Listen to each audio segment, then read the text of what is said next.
കഴിഞ്ഞ വീഡിയോയുടെ സെക്കൻഡ് പാർട്ടായിട്ടുണ്ട് പറയുന്നത്. നയനെ മുത്തശ്ശൻ വീട്ടിൽ നിന്ന് ഇറങ്ങിപ്പോകാൻ പറയുന്നുണ്ട്. അപ്പോൾ അതിൻ്റെ സംഭവ ബഹളങ്ങളായ കാര്യങ്ങളൊക്കെ കഴിഞ്ഞ വീട്ടിൽ നമ്മൾ ഡീറ്റെയിലായിട്ട് പറഞ്ഞിട്ടുണ്ട് കേട്ടോ. അപ്പോൾ അത് കാണാത്തൊന്ന് കണ്ടു നോക്കണേ. അതിനുശേഷം ആദർശ് നയനയുടെ കയ്യിൽ പിടിച്ചിട്ട് പറയുന്നുണ്ട്, നയനെ വീട്ടിൽ നിന്ന് പോവുകയാണെങ്കിൽ ഞാനും ഈ വീട്ടിൽ നിന്ന് പോകും, നയനില്ലാത്തടത്ത് ഞാൻ ഒരിക്കലും ഉണ്ടാവില്ല എന്നൊക്കെ പറയുന്നുണ്ട്. മുത്തശ്ശൻ പറയാണ്, ഇതാണ് എനിക്ക് ആവശ്യം, ഇതുപോലെ ഒത്തൊരുമയോടെ നിങ്ങൾ രണ്ടുപേരും ജീവിക്കണം, അതാണ് എനിക്ക് കാണേണ്ടത് എന്നൊക്കെ പറയുന്നുണ്ട് കേട്ടോ. അങ്ങനെ ആദർശ് നയനെ പരസ്പരം ഇങ്ങനെ നോക്കി നിൽക്കുന്നുണ്ട്. അങ്ങനെ ഈ എല്ലാവരും അവിടുന്ന് പിരിഞ്ഞു പോകുന്നുണ്ട്. ഈ സമയത്ത് നയന അടുക്കളയിലേക്ക് പോവാണ്. അപ്പോഴേക്കും അങ്ങോട്ടേക്ക് ആദർശ് വന്നിട്ട് പറയുന്നുണ്ട്, മുത്തശ്ശിയുടെ ഗെയിം എന്തായാലും കൊള്ളാമല്ലേ എന്ന് പറയാണ്. അപ്പോഴേക്കും നയന പറയുന്നുണ്ട്, സത്യം പറഞ്ഞാൽ ഞാൻ നിന്ന് നിപ്പിലങ്ങ് ഉരുകി തീർന്നു പോയി ആദർശ് ഏട്ടാ. എൻ്റെ അഭിമാനവും എൻ്റെ സ്ത്രീത്വം എല്ലാം ആ ഒരു നിമിഷം അവിടെ ഉരുകി വീണുപോയി. മുത്തശ്ശൻ തന്നെ ഇറങ്ങി പോകാൻ പറഞ്ഞപ്പോൾ ഞാൻ അങ്ങ് ഇല്ലാണ്ടായിപ്പോയി.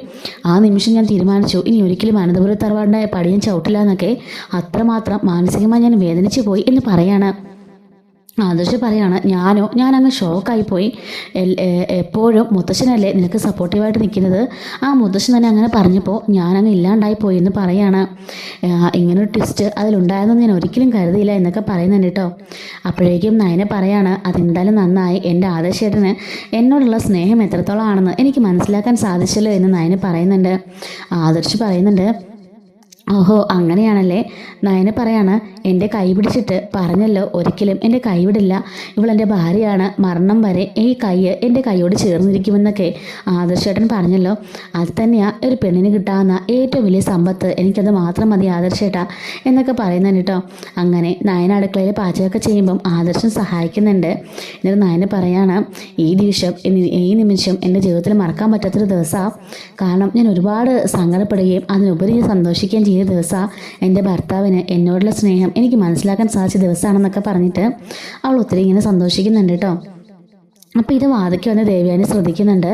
അപ്പോൾ ദേവയാനി മനസ്സിലായി. അപ്പം ജലജ വന്നിട്ട് പറയാണ്, എന്തായി ചേച്ചിയുടെ പ്ലാനിങ് ഒക്കെ എല്ലാം തവിട് പൊടിയായില്ലേ? ചേച്ചിയല്ലേ പറഞ്ഞത് ഒരിക്കലും അവൻ അവളെ സ്നേഹിക്കാനൊന്നും പോകുന്നില്ല, അതൊക്കെ വെറും അഭിനയം മാത്രമാണ് മുത്തശ്ശനെ കാണിക്കാൻ വേണ്ടിയിട്ടെന്ന്. ഇപ്പം എങ്ങനെയുണ്ട്? ആ മുത്തശ്ശൻ തന്നെ അവളോട് ഇറങ്ങിപ്പോകാൻ പറഞ്ഞപ്പോൾ ആദർശ് എന്താ പറഞ്ഞത്? ഈ കൈ ഒരിക്കലും ഞാൻ വിടില്ല, ഇവളെൻ്റെ ഭാര്യയാണ്, ഇവിടെ ഞാൻ സ്നേഹിച്ച് തുടങ്ങാൻ പോകുന്നതേ ഉള്ളൂ, അവളെ ഇറക്കിയിട്ടാൽ ഞാനും ഇറങ്ങിപ്പോകുന്നൊക്കെ പറഞ്ഞില്ലേ? അപ്പോൾ അത്ര മാത്രമേ ഉള്ളൂ ചേച്ചി, ഇപ്പോൾ ചേച്ചി ഒന്നും അവന് യാതൊരു വിലയില്ല, അവളെ മാത്രമേ അവനോട് സ്നേഹമുള്ളൂ എന്നൊക്കെ പറഞ്ഞ് നല്ല രീതിക്ക് ജലജ എരിപിരി കയറ്റി വിടുന്നുണ്ട്. അപ്പോഴേക്കും ദേവയാൻ ഇങ്ങനെ എപ്പോഴത്തെയും പോലെ ഒരു കലിപ്പ് സീനിട്ട് അവിടെ നിൽക്കുന്നുണ്ട് കേട്ടോ. അങ്ങനെ ആദർശ് പറയാണ്, നീ എൻ്റെ ജീവിതത്തിലേക്ക് വന്നപ്പോൾ സത്യമായിട്ട് എനിക്ക് നിൻ്റെ വെറുപ്പായിരുന്നു. കാരണം എന്നെ പറ്റിച്ച് കടന്നു വന്നവൾ എന്നൊരു ഓർമ്മയായിരുന്നു. നിന്നെക്കാളിലും വെറുപ്പ് എനിക്ക് നവ്യയോടായിരുന്നു കേട്ടോ. ആ നവ്യയോടുള്ള ദേഷ്യവും കൂടി ഞാൻ തീർത്ത് നിന്നോടാ. നിന്നെ കാണുമ്പോൾ തന്നെ എനിക്ക് കട്ട കലിപ്പായിരുന്നു വന്നുകൊണ്ടിരുന്നത് എന്നൊക്കെ നയന പറയുന്നുണ്ട്. അതൊക്കെ എനിക്ക് മനസ്സിലാവുന്നുണ്ട് ആദർശേട്ടാ. ഇങ്ങനൊരു സാഹചര്യത്തിൽ ആരാണെങ്കിലും അങ്ങനെയല്ലേ പെരുമാറുള്ളൂ. ഞാൻ ആലോചിക്കുക, നമ്മുടെ ജീവിതമൊക്കെ എങ്ങോട്ടല്ലേ പോകുന്നത്? കാരണം ഞാൻ കല്യാണം പോലും വേണ്ടാന്ന് വെച്ച് എൻ്റെ വീടിൻ്റെ കടം തീർക്കാൻ, എൻ്റെ അനിയത്തിനെ പഠിപ്പിക്കാൻ, ചേച്ചിയുടെ വിവാഹം നടത്താൻ വേണ്ടിയിട്ട് ഓടി നടന്ന് എൻ്റെ ആർട്ട് സ്റ്റുഡിയോ ആയിട്ട് ഞാൻ നടക്കായിരുന്നു. അതുപോലെ തന്നെ എല്ലാവരോടും ചാടിക്കടിച്ചും തുള്ളിയും ഒക്കെ വളരെ സന്തോഷമായിട്ട് ഒരു ബട്ടർഫ്ലൈ പോലെ ഞാൻ പറന്ന് നടക്കായിരുന്നു.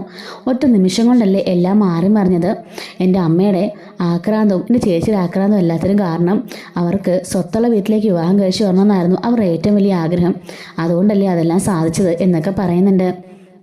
ആദർശ് പറയുന്നുണ്ട്, എന്തായാലും ഇപ്പം ഞാൻ അതിനെ കുറ്റം പറയുന്നില്ല. കാരണം ഈ അനന്തപുരം തറവാടിന് കിട്ടിയത് ഏറ്റവും നല്ലൊരു മരുമകളെ തന്നെയാണെന്ന് എനിക്ക് ഉറപ്പുണ്ട്. എന്തായാലും നിനക്ക് എല്ലാവരെയും കയ്യിലെടുക്കാനുള്ള കഴിവൊക്കെ ഉണ്ട് കേട്ടോ. അതുപോലെ തന്നെ പാചകം ചെയ്യാനുള്ള കഴിവുണ്ട്, ഡിസൈൻ ചെയ്യാനുള്ള കഴിവുണ്ട്, എല്ലാവരും മനസ്സിനെ മനസ്സിലാക്കി പെരുമാറാനുള്ള കഴിവുണ്ട്. അതുകൊണ്ട് തന്നെ എന്തായാലും ഈ ആദർശിന് പറ്റിയ ജോഡി നീ തന്നെയാണെന്ന് പറയുന്നുണ്ട് കേട്ടോ. നയന പറയാണ്, ഓഹോ അപ്പോൾ അവസാനം കീഴടങ്ങിയല്ലേ എന്ന് ചോദിക്കുന്നുണ്ട്. അല്ല, ഇപ്പോൾ വന്ന് നിങ്ങളുടെ അമ്മ ചോദിക്കുകയാണ്, ഓഹോ നീ വീണ്ടും ഇവളെ സ്നേഹിക്കാൻ തുടങ്ങിയെന്ന് ചോദിച്ചാൽ നിങ്ങളുടെ മറുപടി എന്തായിരിക്കും? ആദർശ് പറയാണ്, അതൊക്കെ നമുക്ക് അപ്പോൾ എന്തെങ്കിലും പറഞ്ഞ് അഡ്ജസ്റ്റ് ചെയ്യാം, എൻ്റെ അമ്മയല്ലേ, ഞാൻ എന്ത് പറഞ്ഞാലും അമ്മ വിശ്വസിക്കുമെന്ന് പറയുന്നുണ്ട് കേട്ടോ. ഇതും കൂടെ കേട്ടപ്പം ദേവനി ആകെപ്പാടെ പോകപോയ അവസ്ഥയിൽ നിൽക്കുകയാണ്. ജലജ പറയാണ്, എങ്ങനെയുണ്ട് ഏട്ടത്തി? അവളുടെ മുമ്പ് വെച്ച് തന്നെ ഏട്ടത്തിനവൻ പറഞ്ഞത് കേട്ടില്ലേ? എന്ത് പറഞ്ഞാലും വിശ്വസിച്ചോളൂ, ഒന്ന് അത്രയ്ക്കും വലിയില്ലാത്ത ആക്കിയില്ലേ അവൻ ചേട്ടത്തിനെ എന്നൊക്കെ പറയുന്നുണ്ട് കേട്ടോ.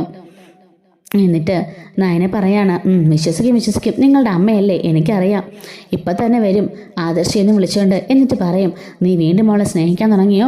അപ്പോൾ അതിൻ്റെ വാക്കിന് യാതൊരു വിലയില്ല എന്നൊക്കെ പറഞ്ഞ് ഒരു സെൻറ്റി സീനടിക്കുമ്പോഴേക്കും നിങ്ങളുടെ ഈ സ്നേഹപ്രകടനവും സ്വഭാവം എല്ലാം മാറി മറിയും. എൻ്റെ അമ്മയ്ക്ക് വേണ്ടിയിട്ട് ഞാൻ അവളെ ഒരിക്കലും സ്നേഹിക്കില്ല എന്നും വാക്ക് കൊടുത്തിട്ട് എൻ്റെ അടുത്തേക്ക് വന്നിട്ട് വീണ്ടും പഴയപടി തുടങ്ങും. എന്നോട് ദേഷ്യവും ബഹളവും ഒക്കെ ആയിരിക്കും. ഇതല്ലേ സംഭവിക്കാൻ പോകുന്നത്? ഇതെപ്പോഴും ഒരു ട്രയാങ്കിൾ പോലെ ഇവിടെ സംഭവിച്ചുകൊണ്ടിരിക്കുന്നതല്ലേ എന്ന് ചോദിക്കാം. അങ്ങനെയൊന്നും അല്ല, ഞാനിന്ന് മുത്തശ്ശനോട് പറഞ്ഞതെല്ലാം സത്യം തന്നെയാ. നീ വീട് ചേർന്ന് മരുമകൾ തന്നെയാ. ഇപ്പൊ നവ്യയ്ക്കും നല്ല മാറ്റമുണ്ട്. നവ്യയും അവളുടെ സ്റ്റാൻഡിൽ ഉറച്ചു നിൽക്കുന്നുണ്ട്. അവളാണെങ്കിലോ എല്ലായിടത്തും നല്ല ബോൾഡാ. പക്ഷെ നീ അങ്ങനെ നിൽക്കുന്നില്ല. നീ മറ്റുള്ളവരുടെ സന്തോഷം സമാധാനം പ്രതീക്ഷ നിൽക്കുമ്പോഴേക്കും നിന്റെ സ്ഥാനം അവിടെ ഇല്ലാതാവുന്നുണ്ട്. പക്ഷെ നവ്യ അങ്ങനൊന്നും കരുതുന്നില്ല. നവ്യ അവൾക്ക് പറയേണ്ട കാര്യം പറയേണ്ടടുത്ത് ഉറക്കെ വിളിച്ചു പറയുന്നുണ്ട്. അങ്ങനെ ആ പെൺകുട്ടികൾ വേണ്ടത് നോക്കിയും കണ്ടുമൊക്കെ നന്നായിട്ട് സംസാരിച്ച് ശീലിക്കണം. എല്ലാവരുടെ മുമ്പിൽ നീ താന്നിക്കേണ്ട അവസ്ഥയൊന്നുമില്ല. കാരണം അനന്തപുരം തറവാടിലെ ആനന്ദമൂർത്തിയുടെ മൂത്ത കൊച്ചുമകനായ ആദർശിൻ്റെ ഭാര്യയാണ് നീ എന്നൊക്കെ പറയുന്നുണ്ട്. അപ്പോഴേക്കും നയനെ പറയാണ്, ഓഹോ അപ്പം ഞാൻ ഈ കൊട്ടാരത്തിലെ രാജ്ഞിയാണല്ലേ എന്ന് പറയുമ്പം അല്ല, രാജകുമാരിയാണെന്നൊക്കെ പറഞ്ഞിട്ട് രണ്ടുപേരും നല്ല തമാശയൊക്കെ പറഞ്ഞ് നിൽക്കുകയാണ്. അപ്പോഴേക്കും ജലജ പറയുന്നുണ്ട്, കണ്ടില്ലേ ഏട്ടത്തി, അവൾക്കുള്ള പട്ടം തന്നെ അവൻ കൊടുത്തു കഴിഞ്ഞു. അവളാണ് ഈ വീട്ടിലെ രാജകുമാരി എന്ന്. ഇനിയിപ്പോൾ ഞാൻ ഒന്നും പറയുന്നില്ല. ഏട്ടത്തിയായി, ഏട്ടത്തിയുടെ പാടായി. എന്തായാലും ഏട്ടത്തിക്ക് ഈ വീട്ടിൽ പുല്ല് വിലയായി എന്ന് പറഞ്ഞിട്ട് ജലജ ഒന്ന് ചിരിച്ചുകൊണ്ട് അവിടുന്ന് പോകുന്നുണ്ട്. ഇതെല്ലാം കൂടെ കേട്ടിട്ട് ദേവയാനിക്ക് കട്ടക്കലിപ്പിൽ നിൽക്കുന്നുണ്ട്. അങ്ങനെ ആദർശ് അടുക്കളയിൽ നിന്നും പോകുന്നുണ്ട് കേട്ടോ. നയനെ പറഞ്ഞതിന് ഒരു മാറ്റമില്ലാതെ ദേവയാനി അവിടെ തന്നെ ആദർശിനെ വെയിറ്റ് ചെയ്ത് നിൽക്കുകയാണ്.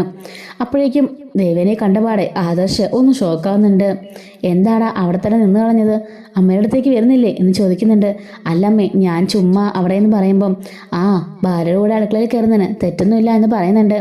നിന്റെ മനസ്സിൽ നയനോട് ഇത്രത്തോളം ബഹുമാന സ്നേഹമുണ്ടെന്ന് ഞാൻ ഇന്നാ മനസ്സിലാക്കി എന്നൊക്കെ ഒന്ന് കളിയാക്കി പറയുന്നുണ്ട്. അല്ലമ്മേ, അത് പിന്നെ മുത്തശ്ശൻ എന്ന് പറയുമ്പോൾ മനസ്സിലായി, ഇനി നീ കിടന്ന് ഉരുണ്ട് കളിക്കൊന്നും വേണ്ട എന്ന് പറയുന്നുണ്ട് കേട്ടോ. നിനക്കിഷ്ടമാണെങ്കിൽ പിന്നെ ഞാനിതിനെ എതിര് നിൽക്കുന്നത്? നീ അവളെ സ്നേഹിക്കുകയാണെങ്കിൽ സ്നേഹിച്ചോ. ഇനിയിപ്പം അമ്മയുടെ കാര്യം നോക്കേണ്ട കാര്യമൊന്നുമില്ലല്ലോ. കാരണം അമ്മയുടെ സ്ഥാനമൊക്കെ കഴിഞ്ഞില്ലേ. മക്കളെ 10 മാസം ചുമന്ന് അവരെ പ്രസവിക്കുക, പാലൂട്ടുക, അവരെ കഷ്ടപ്പെട്ട് വളർത്തുക, സ്നേഹം മാത്രം കൊടുക്കുക, അവർക്ക് വേണ്ടി ജീവനും കൊടുക്കുക, അതൊക്കെയാണ് ഒരമ്മയുടെ കടമ. മക്കള് ഭർത്താക്കന്മാരായിക്കഴിഞ്ഞാൽ പിന്നെ അവരെ തിരിഞ്ഞു നോക്കേണ്ട കാര്യമില്ല. പിന്നെ അവരുടെ ലോകം അവരുടെ ഭാര്യമാരായിരിക്കും. പിന്നെ അവിടെ അമ്മമാർക്ക് യാതൊരു സ്ഥാനം ഉണ്ടാവില്ല. അത് ഞാൻ മനസ്സിലാക്കാൻ വൈകിപ്പോയെന്നും പറഞ്ഞിട്ട് ദേവ്യാനി പോകാൻ തുടങ്ങുമ്പോൾ ദേവിയുടെ കൈക്ക് പിടിച്ചിട്ട് ആദർശ് പറയാണ്, അമ്മേ അങ്ങനെയൊന്നും ഇല്ല അമ്മേ, നയന അവള് നല്ല സ്വഭാവമല്ലേ, അവൾക്ക് എനിക്ക് ചേരുന്ന പെണ്ണ് തന്നെയല്ലേ. ദേവ്യാനി ചോദിക്കുകയാണ്, ഓഹോ അപ്പം അങ്ങനെയൊക്കെ ആയല്ലേ, എവിടുന്നോ വലിഞ്ഞു കയറി വന്ന് അവർ ചെയ്ത ദ്രോഹങ്ങളെല്ലാം നീ മറന്നുപോയെന്ന് ചോദിക്കുന്നുണ്ട്.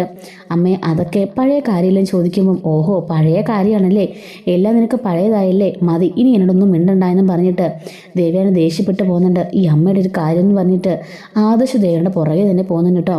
അപ്പോൾ ഇതിൻ്റെ ബാക്കിയൊക്കെ അടുത്ത വീഡിയോയിൽ ഇടുന്നതായിരിക്കും. മിസ് ആവാതിരിക്കാൻ ചാനൽ സബ്സ്ക്രൈബ് സപ്പോർട്ട് ചെയ്യണേ. Thanks for watching.